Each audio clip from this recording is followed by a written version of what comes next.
트럼프 방안은 뭐냐? 푸틴의 점령지를 인정해 주는 아닙니다. 그럼 푸틴이 안 받을 리가 없죠. 그럼 젤렌스키한테는 어떻게 하느냐? 무기 안 주면 끝나죠. 푸틴한테는 내가 젤렌스키 설득할 테니까 너는 가만히 있어. 도발하지 말고. 그 다음 젤렌스키한테는 협박하겠죠. 이제 그만해야지. 또 우리는 러시아와 상당한 기회의 창이 열려 있거든요. 북방은 우리의 미래예요. 그렇게 보면은 이 러우 전쟁 휴전 이후의 세계 질서, 미국의 전략, 여기에 대한 냉정한 평가를 토대로 이 북방 정책에 공간을 남겨둬야 된다.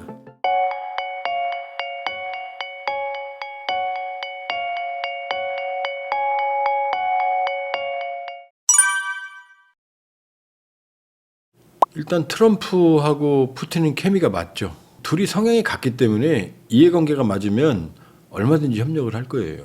트럼프가 대선에서 당선한 이후로 이상한 특징이 하나 있어요. 트럼프 하면 기업인, 경제 전문가. 이 미국 국민들도 해리스보다 트럼프의 경제 능력을 항상 높게 평가했거든요. 근데 막상 당선되고 나서는 경제 얘기는 많이 안 해요.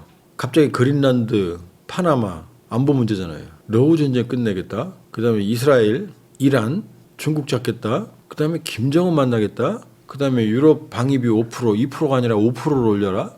안보 얘기를 많이 해요. 안보 얘기를.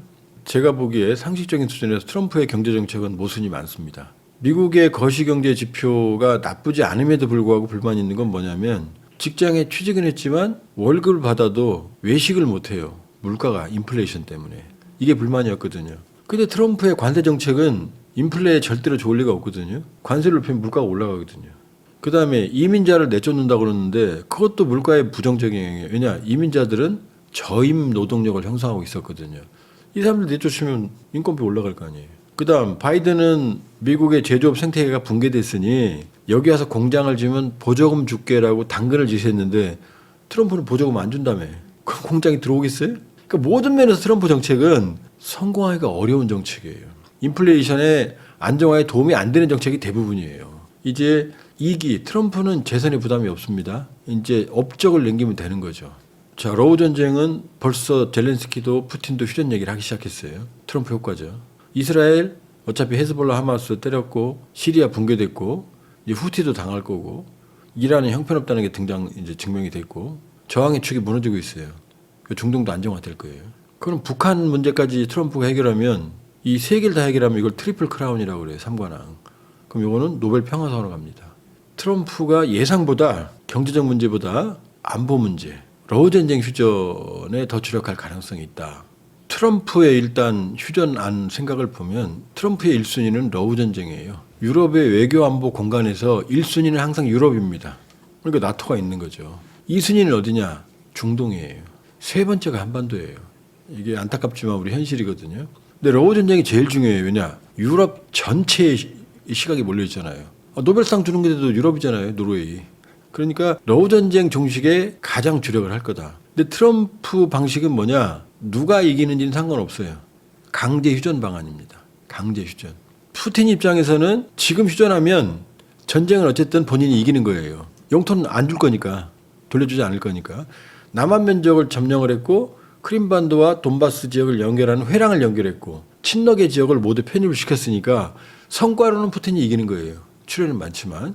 트럼프 방안은 뭐냐? 푸틴의 점령지를 인정해 주는 아닙니다. 그럼 푸틴이 안 받을 리가 없죠. 안 그래도 중단하고 싶은데. 그럼 젤렌스키한테는 어떻게 하느냐? 무기 안 주면 끝나죠. 전쟁을 못 할 거 아니에요.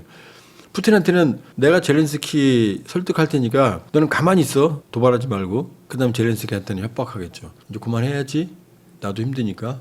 그럼 젤렌스키는 할 수밖에 없죠. 근데 이제 뭐라고 할 거 아니에요. 그러면 이렇게 얘기하겠죠. 그래? 그러면 푸틴이 다시는 전쟁 못하도록 약속을 확실히 받을게. 그 다음에 네가 불안하니까 전후에 우크라이나 군 무장을 충실하게 해줄게. 푸틴 침략 못하게. 푸틴과 너 사이에 나토군을 배치해서 평화유지군을 해줄게. 그리고 조금 더 나가면 푸틴이 석유가 많으니까 네가 좀 억울하잖아. 푸틴이 파는 석유에 세금을 부과해서 좀 뜯어다가 너 재건 비용 대줄게. 요 아니에요. 트럼프를 찍었잖아요. 미국 국민들은. 이 안을 찬성한다는 거잖아요. 24hours 안에 끝낸다는. 미국은 동의할 거예요. 자, 우크라이나 국민은 이미 절반 이상이 됐다. 땅 잃어버려도 됐다 이제. 어차피 러시아에게 많은 살았고 그만하자 피곤하다. 이게 50% 넘었어요. 나토는요. 갈리죠. 폴란드나 이렇게 막 약소국들은 겁나니까 여기서 끝내면 푸틴 버릇 나빠져. 여론이 올라가고 있어요. 급속하게. 그만하자. 이거는 이제 이 휴전 모드로 갈 수밖에 없죠. 근데 이제 문제는 쿠르스크. 러시아 영토 뺏긴 푸틴. 그건 빨리 뺏고 싶고 제렌스키는 이걸 잡으면 휴전도 막고 협상에서 유리하니까 그러니까 휴전 모드로 가는 흐름이지만 전투는 격화되는 거죠. 쿠르스크. 이 상황인 거예요. 그러니까 트럼프가 집권하면 모드는 휴전 모드로 갈 거다. 그러나 한국전쟁도 3년 중에 2년을 휴전 협상했거든요. 시작은 되겠지만 빨리 안 끝난다. 워낙 복잡하고 얽히고 설켰으니까. 트럼프 안은 관철될 가능성이 매우 높다. 그러나 그건 선악이 아니고 옳고 그름이 아니고 관계없는 빠른 휴전, 강제 휴전이 될 가능성이 없다 이렇게 볼 수 있고요. 푸틴 입장에서는 미국의 강력한 제재에 직면하면 미래가 없죠. 그러니까 트럼프 정권과의 관계 개선을 시도할 거예요. 그러니까 일정 정도 제재는 받지만 상징적인 많은 부분을 풀기 위해서 미국의 요구 조건을 많이 들을 가능성이 높아요. 중국 같은 경우 이제 어떤 문제가 발생하느냐. 북러가 이제 혈맹이 됐잖아요. 그러면 북러의 밀착은 중국한테는 안 좋은 현상이에요. 왜냐하면 중국은 북한을 배타적인 전략적 자산으로 활용하고 싶은데 지금 얘가 삐져나가잖아요. 지금 러시아 쪽으로. 그러면서 북중 관계는 지금 최악으로 흘러가고 있어요. 지금 정말로 최악으로 흘러가고 있어요. 만일에 김정은이 트럼프를 만나면 미국과도 관계 개선을 할 거 아니에요. 그러면 비핵화 협상만 하는 게 아니라 관계 개선도 같이 가거든요. 그럼 만일에 협상이 되면 무역 대표부가 평양에 들어설 가능성이 있어요. 미국에. 그다음에 북한의 무역 대표부가 워싱턴에 들어설 가능성이 있죠. 뉴욕이나. 그러면 이게 어떤 그림으로 가죠? 중국의 배타적인 전략적 자산으로 인식했던 북한이 러시아와 기대고 미국에 기대는 상황이 벌어질 거 아니에요. 중국한테 최악이죠. 러시아 입장은 중국에 대한 의존도가 높은 건 매우 불안해요. 지금 시베리아 극동은 러시아의 미래인데 여기 문제가 하나 있어요. 인구가 희박해요. 한반도의 수십 배지만 인구는 수백만, 수천만도 안 돼요. 중국은요, 15억이잖아요.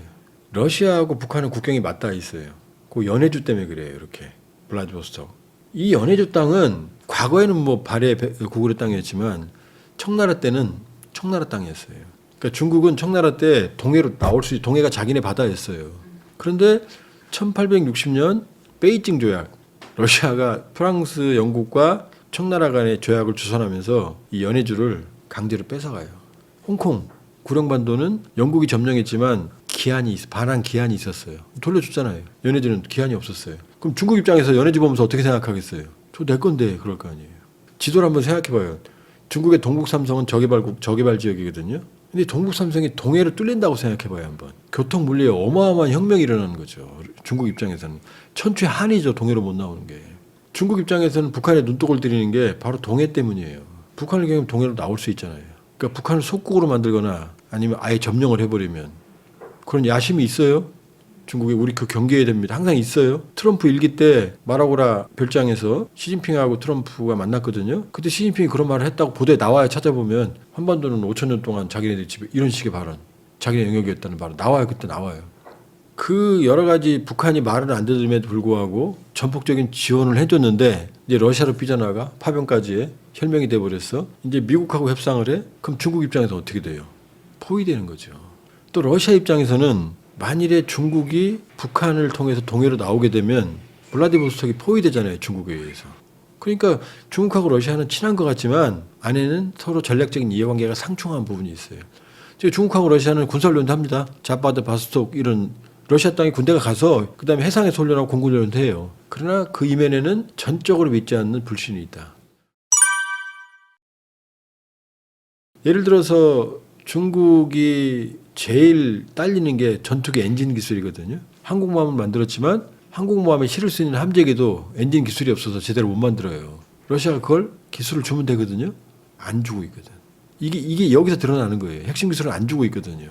북한, 중국, 러시아는 일심동체 아니다. 전혀 아니다. 각자의 셈법이 있다. 북한은 항상 중국말을 안 들었다. 자기 항상 대등한 관계에서 자기의 길을 갔지 중국이 원하는 대로 한 적이 없어요. 이 트럼프 2기 출범은 중국에게는 상당한 위기가 될 거다. 트럼프는 중국을 잡기 위해서라도 러시아와 상당한 전략적 협력을 할 가능성이 있다 이렇게 볼 수 있어요. 그러니까 트럼프 2기는 바이든 정부 때처럼 러시아를 압박하는 정책을 하지는 않을 거다. 미국과 러시아는 상당 부분 관계를 러우 전쟁 휴전을 포함해서 회복할 가능성이 있다. 이건 중국에게 안 좋은 시나리오고 또 북미 비핵화 협상이 시작이 되면 중국으로서 이제 머리가 아프겠죠. 북미 관계 개선은 중국의 영향력에 급격한 약화를 의미하거든요. 만일에 평양에 미국 대사관이 들어있다고 생각해 보세요.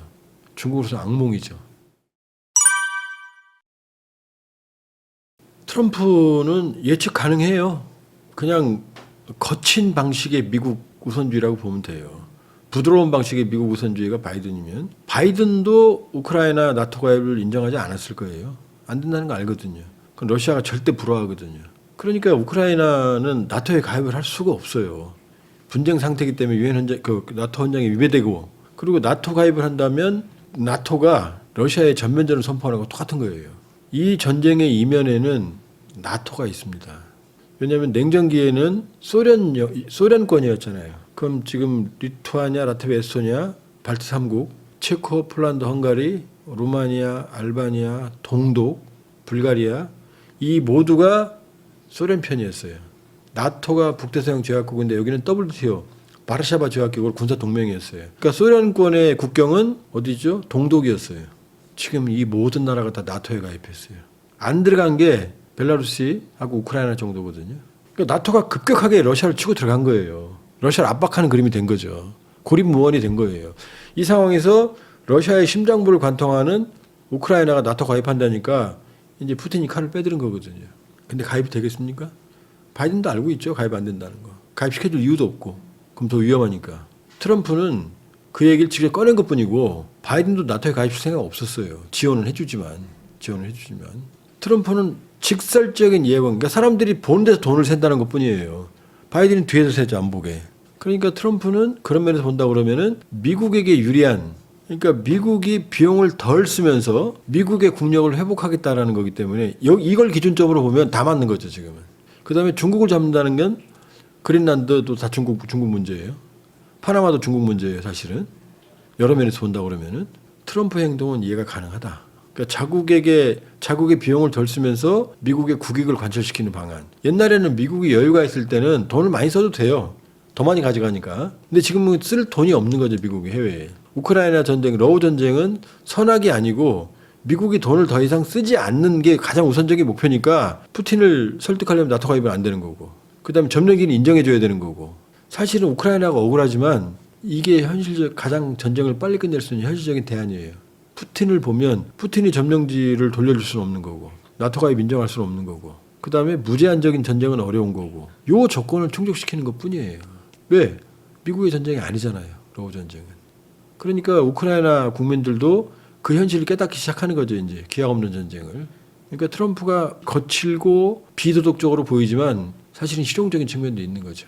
뭐 트럼프가 곧 옳다는 건 아니에요. 그러나 의미 없는 전쟁의 소모를 줄이기 위한 가장 빠른 방식이 트럼프식 강제 휴전이에요.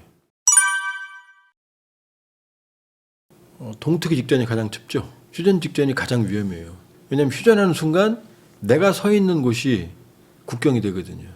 휴전으로 모두가 되면 전쟁이 더 격화될 거예요. 휴전이 가셔야 되면 가져야 될수록 영토를 확보하기 위한 전투는 더 격화될 거다.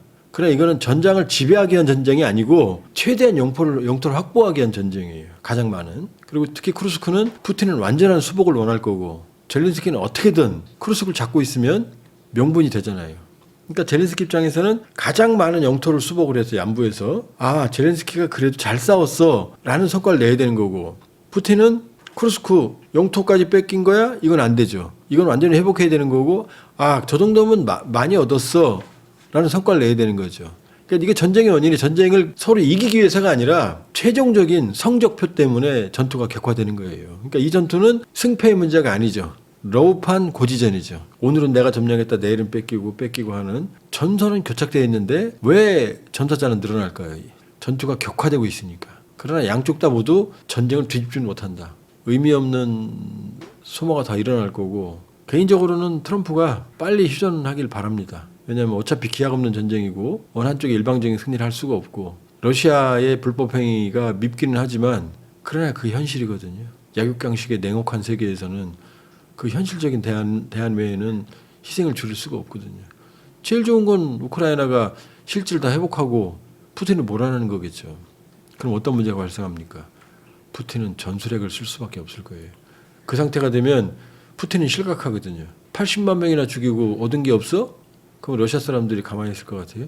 러시아 사람들은 전쟁을 왜 일으켰냐가 아니고 왜 못 이기느냐 갖고 짜증을 내고 있거든요. 근데 만일에 전쟁이 이기는 방법은 간단해요. 나토가 무기를 무제한 주는 거죠. 장거리 무기까지 모스크바에 때릴 수 있게. 젤렌스키가 모스크바를 왜 안 때려요? 때리면 푸틴이 핵을 쓰니까. 그러니까 가슴 아프죠. 사실 때릴 수 있는 능력도 있는데 못 때리고 있잖아요. 지금. 이 전쟁의 뒷그림이에요. 그러니까 젤렌스키 등 뒤에 끈을 달고 나토가 가면은 당기고 밀리면 더 주고 요게 왔다 갔다 하는 거예요. 지금. 그러니까 슬픈 전쟁이죠. 비극적인 전쟁이고 슬라브 민족만 죽어나가는 전쟁이죠. 어떻게 해서 빨리 중단해야 되는 거죠. 지구촌에서 굶어 죽는 사람들이 아직도 많죠. 치료 못 받고 죽는 사람 많죠. 근데 전체적인 식량은 부족하지 않아요. 우리는 다이어트 하잖아요. 어디는 굶어 죽는데. 그러니까 그 식량을 골고루 나누면 됩니다. 그다음 부자들이 가난한 사람들 돈 나눠주면 비극적인 일이 안 벌어져요. 전쟁 안 하고 사이좋게 지내면 돼요. 근데 인간이 그런가요? 그렇지 않죠. 똑같습니다. 국제질서도 냉혹해요. 국제질서를 선악이나 도덕적 기준으로 본다면 그건 큰 코 다칩니다. 오로지 냉혹한 세계에서 홀로 외롭게 우리의 생존을 보장하는 게 또 발전을 보장하는 게 국민의 생명과 안전을 보장하는 게 경제 발전을 이룩하는 게 그게 현실이에요. 러우 전쟁을 선악과 도덕적 기준으로 봐서는 안 된다. 그런 나라는 존재하지 않는다. 겉으로는 그런 것처럼 보이지만 그러니까 러우 전쟁도 철저하게 우리 국익으로 봐야 된다. 그러니까 첫 번째는 한반도에 대한 안보 영향을 방지하는 겁니다. 인민군이 갔잖아요. 인민군이 감으로써 우리와 관련이 있는 전쟁이 돼버린 거예요. 그러니까 우리 전쟁이니까 파병하자. 바보 같은 소리죠. 파병하면 우리가 러시아군과 인민군과 전쟁하는 거잖아요. 그럼 여기가 안전하겠어요? 여기서 전쟁이 발발하죠. 살상무기 지원하자. 살상무기 지원하면 인민군을 죽이고 러시아군을 죽일 거 아니에요. 그럼 이 전쟁이 여기로 영향이 올 거 아니에요. 한반도로. 여기가 불안해지는 거예요. 안 됩니다. 우리 전쟁 아니다. 뭐가 아니에요 지금. 북한군이 벌써 나오잖아요. 초기에 오합지졸이다가 지금 최근에 보면 전투 경험을 익히고 있고 훨씬 민첩하고 능동적으로 움직이고 있다. 전투 기술을 배우고 있잖아요. 북한제 무기 성능을 검증하잖아요. 이게 한반도 우리한테 나중에 돌아오면 우리 안보 위협이 안 되겠어요? 그다음 인민군이 11,000명가 저렇게 죽어나가는데 러시아가 가만히 있겠어요? 뭔가 줄 거 아니에요. 비료, 에너지, 식량만 주겠습니까? 군사 기술도 줄 거 아니에요. 북한이 원하는 거. 그럼 한반도 안보에 위협이 돼야 안 돼요? 되죠. 인민군이 파병되니까 한반도 안보에 연관이 된다. 근데 우리가 북러 군사협력에 선을 넘지 않도록 관리해야 되는 거죠. 우린 카드가 있느냐? 있죠. 우린 K방산. 우크라이나한테 살상무기 지원하면 이건 푸틴이 악몽이거든요. 경고해야 되는 거죠. 너네 선 넘지 마. 관리해야 되는 거죠. 러우 전쟁 이후의 세계 질서. 거기에서 한국의 실리, 트럼프 2기를 분석을 하고 러우 전쟁 2기에 전쟁이 그래서 이게 비극인 게 수없이 많은 사람이 생명을 잡아먹지만 그 뒤에 거대한 전후복구가 있거든요. 경제적으로 어마어마한 수요가 발생을 해요. 러우가 지금까지 1945년 이후로 최초의 대규모 전면전이거든요. 어마어마한 재건 수요가 필요합니다. 러시아의 산업 재건부터 시작해서 또 우리는 러시아와 상당한 기회의 창이 열려 있거든요. 북방은 우리의 미래예요. 그렇게 보면은 이 러우 전쟁 휴전 이후의 세계 질서, 그러니까 미국의 전략, 여기에 대한 냉정한 평가를 토대로 이 북방 정책에 공간을 남겨둬야 된다. 김정은도 지금 뭐 저렇게 떼쓰고 있고 뭐 삐져갖고 우리는 같은 나라 아니고 민족도 아니고 통일도 안 한다. 그런데 미국과의 관계 개선을 하게 되면 결과적으로는 우리하고의 관계를 완전히 외면하고 살아갈 수는 없어요. 북한이 94년, 98년까지 수십만 명 굶어 죽는 고난의 행군 있었거든요. 그 끝에 어떻게 됐어요? 90년도 말, 98년에 정주영 회장이 소 1,000마리 끌고 넘어가잖아요. 그럼 김정일이 살 수 있는 방안을 남한에서 찾은 거예요. 남북관계에서. 그 다음에 개성공단. 요 시기 2000년에서 2010년까지가 북한 경제가 가장 좋았어요. 굶어 죽는 사람도 없었어요. 경제는 호황했어요. 개성공단부터 금강산관계.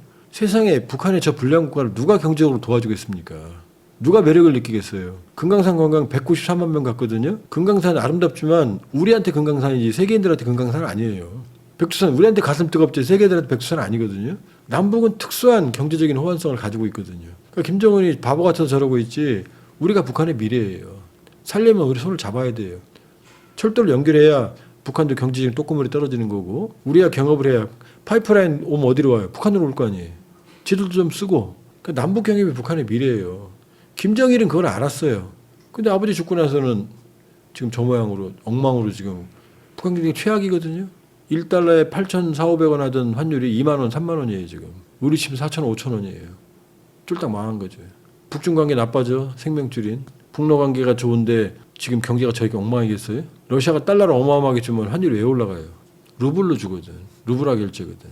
북방은 우리에게 미래고 사실은 김정은도 남북 관계가 미래예요. 동서독 관계의 긴 관계 속에서 동독 체제가 무너졌거든요. 왜냐? 독재와 민주주의 체제 간의 관계 개선은 독재 체제의 붕괴를 초래하게 돼 있어요. 한번 상상을 해보세요.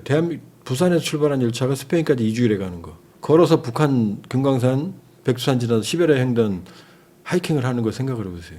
이 분단 체제에서 그게 가능합니까? 천문학적인 전쟁의 상시적 전쟁의 위험과 북한 핵무기와 분단 체제의 고비용을 이고 살아가는 거거든요. 그러니까 어떤 일이 벌어져요? 한류의 나라, K방산의 나라, 세계 10위권의 경제를 가진 모두가 가보고 싶은 이 아름다운 나라, 매력적인 나라 한국이죠. 근데 OECD 자살률 1위, 이혼율 1위, 출생률 최저, 사회 갈등 지수 거의 최고. 왜 이래요?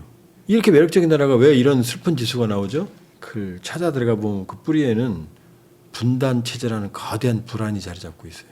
분단이라는 불안이 이렇게 이 나라를 양쪽으로 좌우로 극단적으로 분열시키고 사회 갈등을 만들어내고 그다음에 많은 이 불안들이 젊은이들의 꿈을 짓밟고 있는 거거든요, 지금. 그래서 인내와 자신감을 가지고 상황을 관리하고 한반도의 평화와 안정, 번영을 지속해 나가야 되는 거예요. 왜 그렇게 자신감들이 없습니까? 김정은이 왜 반동사상문화배격법, 평양문화보호법, 청년교양부장법 치고 한류 유통 지금 사형까지 시킵니까? 우리가 무서운 거예요. 문화는 물이에요. 모기장에서 잡는 게 아니에요. 문화는 물이 높은 곳에서 아래로 흘러가요. 길게 가면 결국 이 남북한의 이런 국면은 결국 북한의 독재 정권은 붕괴되게 돼 있어요. 또 붕괴시켜야 되는 거고. 그 미래, 분단 체제가 해소된 미래, 그 미래의 북방은 우리에게 희망의 땅이지 절대로 우리가 포기할 땅이 아닙니다. 그 북방을 향해서 거대한 미래, 지난 100년 해양에 의존했다면 이제 미래 100년은 북방의 세계가 될 거예요. 그러니까 좀 더 원대한 꿈을 가지고 대한민국의 국익과 민족과 나라의 운명, 번영, 발전, 한반도를 넘어선 이제 세계 전략을, 지금까지 우리는 세계 전략이 없었어요. 항상 한반도 안에 갇혀서 북한 프리즘. 그러니까 북방 정책을 더 확산한 세계 전략, 우리를 세계 중심에 놓는 세계 전략을 이제 꿈꿀 때다.